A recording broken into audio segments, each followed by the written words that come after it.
Bonne nouvelle pour les Barcelonais, tout indique que Rafinha va faire son retour à l'entraînement la semaine prochaine. Surtout qu'on a vu le cas de Lamine Yamal, la saison est terminée pour lui. Et en plus de ça, pour Cancelo, apparemment tout va bien. Et le côté mercato concernant Barça, les amis, tout indique qu'ils sont prêts à mettre par exemple 60 millions dans un nouveau ailier plutôt que garder Rashford. On a Balde qui est pisté par Aston Villa. Les Barcelonais, vous le vendez ou pas? Toujours côté Angleterre, on a cette bombe, les amis. Oui, c'est possible. Surtout que Bernardo Silva, il va partir à la fin de la saison. Il y a moyen que Manchester City, ils aillent du côté de Chelsea pour aller chercher Enzo Fernandez. Tout le monde a vu le nouveau logo de l'OM. Même le maire de Marseille, il aime pas non plus. Et on termine avec Ronaldo. Il peut gagner 5 titres cette saison, les amis. On verra à la fin de la saison. Alors ça, personne s'y attendait. On a encore du nouveau concernant la blessure de Lamine Yamal, les amis. Et le Barça a également pris une décision concernant l'avenir de Marcus Rashford. Avant ça, je tiens déjà à vous informer que Rafinha est enfin de retour de sa blessure. Comme il est dit ici, bonne nouvelle pour le FC Barcelone, Rafinha sera de retour à l'entraînement la semaine prochaine. Et il se pourrait même qu'il joue le match contre Osasuna. Alors moi, personnellement, à sa place, je serais tellement resté au chaud. Bientôt la Coupe du Monde et la Liga est déjà bouclée. Qu'est-ce que je vais me casser la tête à revenir? Là, c'est juste pour prendre des risques bêtes. Toujours avec le FC Barcelone, les amis, ils sont actuellement l'unique équipe invaincue à domicile en championnat. Et ça, dans les 5 grands championnats européens, ils sont les seuls. Il n'y a qu'en Ligue des Champions, malheureusement, qu'ils ont perdu à domicile. C'est officiel, les amis, Pau Cubarsí a été élu meilleur jeune joueur du mois d'avril en Liga. Et le trophée du meilleur joueur du mois d'avril en Liga a été attribué à Lamine Yamal. Totalement mérité pour le coup. Et avec ce trophée-là, les amis, le gars se rapproche encore un peu plus de Lionel Messi. C'est tellement dommage pour lui qu'il soit fait éliminer en Ligue des Champions parce que là, il était sur une bonne lancée. Dites-vous que là, il a rejoint Lionel Messi en tant que seul joueur à avoir remporté le prix du joueur du mois de la Liga à 3 reprises au cours d'une même saison. Et d'ailleurs, en ce qui concerne sa blessure, les amis, là, on a du nouveau. Selon le média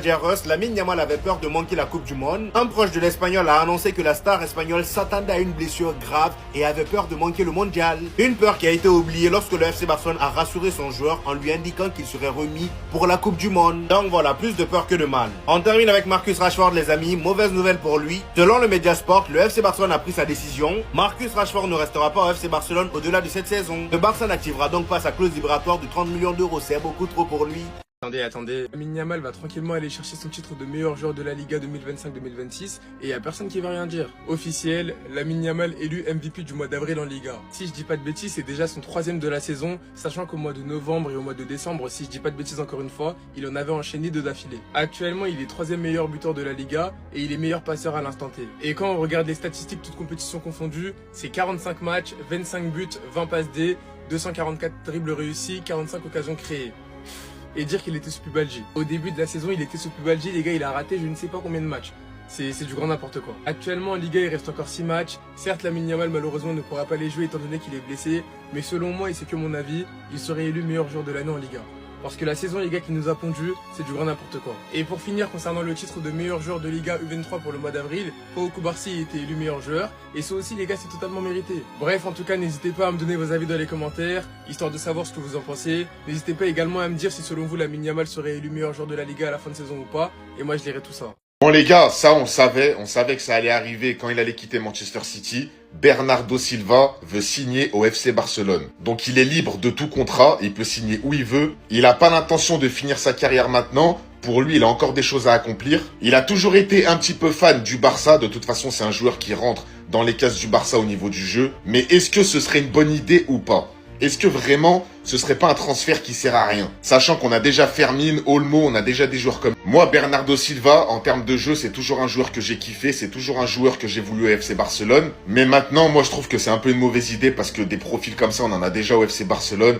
Il va certainement, oui, baisser son salaire, mais son salaire, il sera quand même gros, les gars. Et je trouve que vraiment, là où on doit se renforcer, c'est pas forcément dans ce poste-là. Il y a la défense, il y a trouver un vrai numéro 9. Donc il y a des postes où vraiment on doit plus réfléchir que prendre un Bernardo Silva juste pour un nom et juste parce que ça fait longtemps qu'on doit le signer. Moi, personnellement, pour moi, c'est une mauvaise idée. Voilà, c'était prévisible. C'était vraiment prévisible. Après les performances qu'il a pondues, après les face-à-face manqués, après les ratés, c'était prévisible en fait.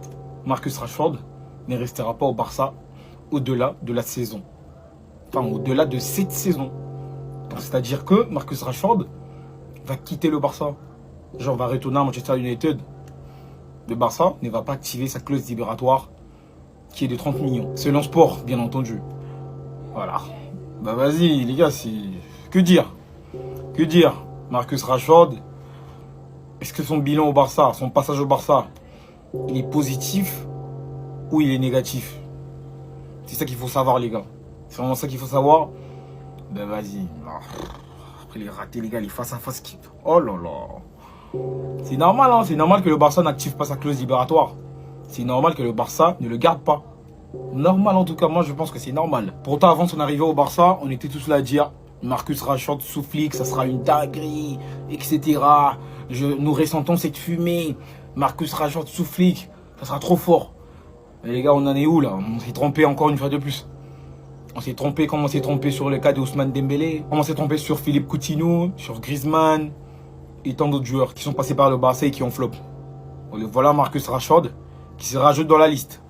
C'est dommage. Heureusement, c'est pas un plus gros regret. Comme les Griezmann et les Dembélé, le Barça a dépensé plus de 100 millions pour ces joueurs-là. Donc voilà. Et Philippe Coutinho, je crois que c'était 80 millions, quelque chose comme ça. Là, c'est des regrets. Mais Marcus Rashford, c'est pas vraiment un regret. Enfin, c'est un regret, mais pas un gros regret. Parce que c'est un prêt. Voilà. C'est un prêt. Et au vu de sa performance, on ne peut pas lever sa clause libératoire. Maintenant, ceux qui disent qu'il faut faire venir Raphaël Leao, je suis désolé pour vous. Il n'est pas meilleur que Rashford. Voilà. C'est quasiment pareil. Je sais pas qu'est-ce qu'il est de plus que Rashford, lui. Voilà, Raphaël Leao, il coûte 60 millions, 50 millions, etc. L'AC Milan veut le vendre. Ben justement, si l'AC Milan veut vendre Raphaël Leao, ça veut dire qu'il est nul là-bas. Ça veut dire qu'il sert à rien, tu vois. Et puis regardez, il vaut même pas 100 millions, 50 millions, 60 millions. Ça veut dire que voilà, je veux pas dire qu'il est nul à chier. Mais vas-y, il y a quoi de plus que Marcus Rashford? D'ailleurs, je suis sûr et certain que dans la finition, Marcus Rashford, c'est meilleur que lui. Mais gars, lui, c'est un démon. Certes, dans les dribbles, dans la percussion, tout ça, là, dans la vitesse, il est meilleur que Rashford. Mais dans la finition, les gars, c'est une catastrophe, celui-là. Léo, c'est une catastrophe. Si Marcus Rashford, qui est un bien meilleur finisseur que lui, n'a pas pu nous prouver au FC Barcelone qu'il peut marquer des buts et des buts et des buts, vous pensez que c'est Raphaël Leao qui va venir et planter des buts? Vous êtes des malades. Ceux qui disent que Raphaël Leao doit venir, désolé, hein, désolé. Moi, perso, je suis pas chaud. Je suis pas chaud en tout cas. Cherchons un numéro 9 d'abord. On doit d'abord chercher un numéro 9, un tueur devant les cages. Un ailier, on n'en a pas trop besoin actuellement. D'autant plus que Rafinha est là. Vous voyez un peu. Et Rafinha en finition, c'est meilleur que lui. C'est meilleur que Marcus Rashford également. Donc on n'a pas besoin d'un ailier actuellement. On a besoin d'un numéro 9. Un 9 qui va marquer des buts. Voilà les gars. Dites-moi vos avis en commentaire.